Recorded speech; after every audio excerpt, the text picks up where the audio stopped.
Mr. Fox. Hello. Welcome to INTV. Thank you. We are very glad to have you with us. First of all, I would like to ask you about your recent trip to Ashraf 3 and visiting the museum in Ashraf 3.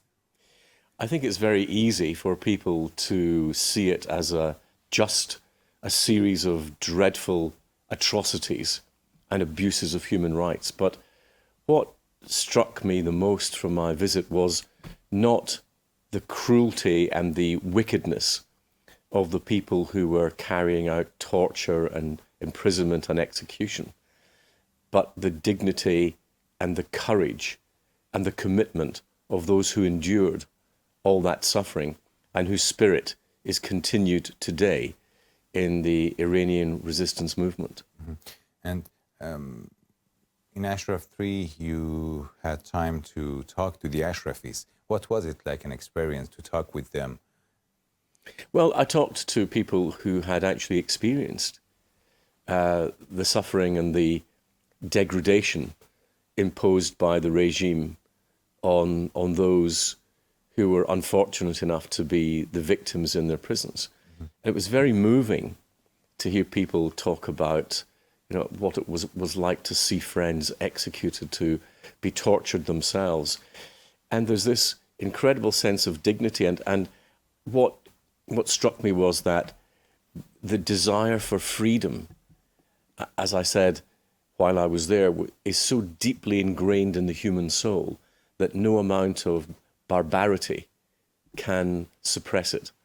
And that for me was the number one lesson. And again, the dignity, but commitment of people to that freedom amongst those that I met at Ashraf 3 was very humbling. Mm-hmm. You also mentioned the role of the women in Iran in the struggle against the Iranian regime. How do you see this role and what should do the world to support the women in Iran and their struggle against the Iranian regime? I think a lot of people don't really understand how much the regime seems to hate women. Some of the worst stories I heard about torture, for example, were those that were aimed at women in the Iranian prisons. And there are very few, if any, other places that I can think of around the world that specifically seek out women to be the victims of their violence in the way that the current regime does. It's a deeply misogynistic regime. I found it difficult to try to get my head around why that should be. But the courage of Iranian women in taking on the beast that is the Khamenei regime is quite remarkable. And I would like to see more support around the world given not just by women's groups, but by all human rights groups to the women especially who have been putting so much at risk to fight for the rights, not just for women, but for all their fellow citizens. Yeah. Other topic is the Iranian nuclear program. Some still hope to revive the JCPOA. You have expressed your total opposition to the JCPOA. What do you think should be an alternative policy to deal with the Iranian regime and the problems like the ballistic missile terrorism and also the nuclear issue? You need to have a much more holistic view, I think. Dealing with the nuclear issue alone was not sufficient. And let's remember that the JCPOA didn't ultimately seek to stop Iran having a nuclear weapon, merely to delay it for a number of years, which was a change from the initial view, which I think was a mistake. But if you're going to do that, you also need to make sure that they cannot deliver a weapon. So the ballistic missile program needs to be taken into account. It is, of course, in breach of UN resolutions at the present time. The wish to destabilize their neighbors is deeply corrosive. That needs to be tackled too. Their export of terrorism, including to Europe, needs to be dealt with, and the way that they will use proxy terror to destabilize other countries, Lebanon, Syria, and so on, needs to be taken into account. The focus is too narrow of the agreement, and even where it does deal with the nuclear issue, it doesn't go far enough. Mm-hmm. And the other issue is the human rights issue and the crimes the regime has committed against Iranian people.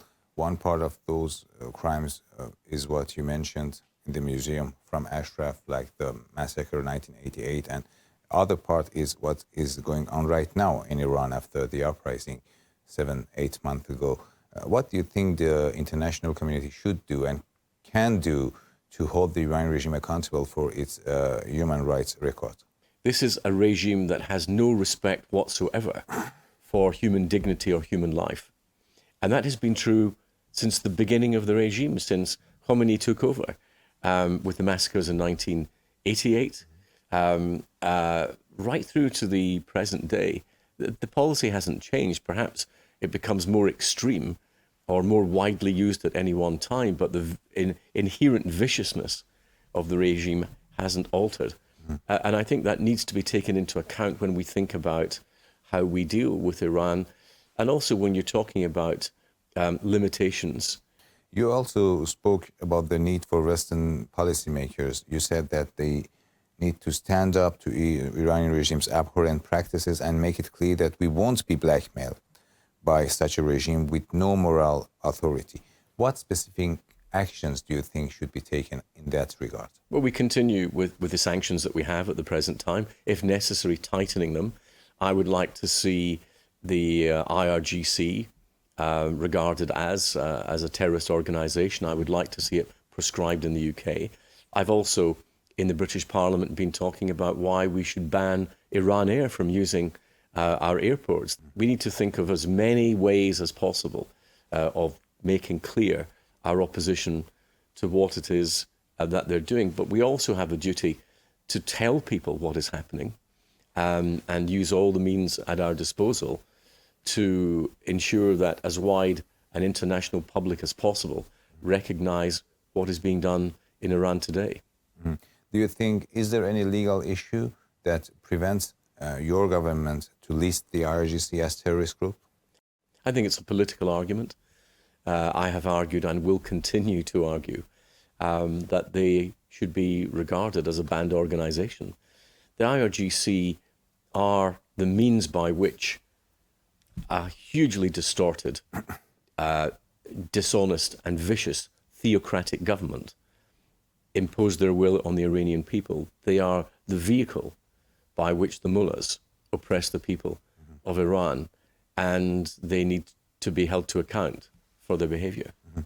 Okay, so you've also expressed your support to the 10-point plan of Mrs. Maryam Rajavi. What do you see in that plan, and what do you think about her role, about Mrs. Rajavi's role in this resistance against the Iranian regime?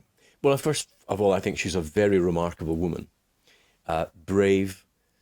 She has gone through so much herself in terms of the cost to her and her family in maintaining her very principled approach to the wicked behavior of the regime. And I think that what she offers is a practical way forward. Very often you get a lot of rhetoric from would-be leaders. What she has set out is a roadmap that makes sense, I think, and I wish her well. And if she wasn't such a strong leader, the regime wouldn't be putting so much effort into trying to undermine her and her organization. Yeah, you referred to the people of Iran. At the end of our interview, if you like, you could speak to them directly, those who will watch this interview inside Iran. Well, you need to know that you're not alone, that the world is watching, that the world regards the regime as one of the world's most evil, corrupt, and vicious regimes, that the world wants you, the people of Iran, to determine your own future, to enjoy the democracy, the human rights, and the freedom that we take for granted, and to be able to exist under a rule of law which is impartial, which is not theocratic, and which is modern. All of these things you deserve, and ultimately we will do what we can to ensure that you have the future that you deserve. You can and you must. So thank you very much, Mr. Lam Fox.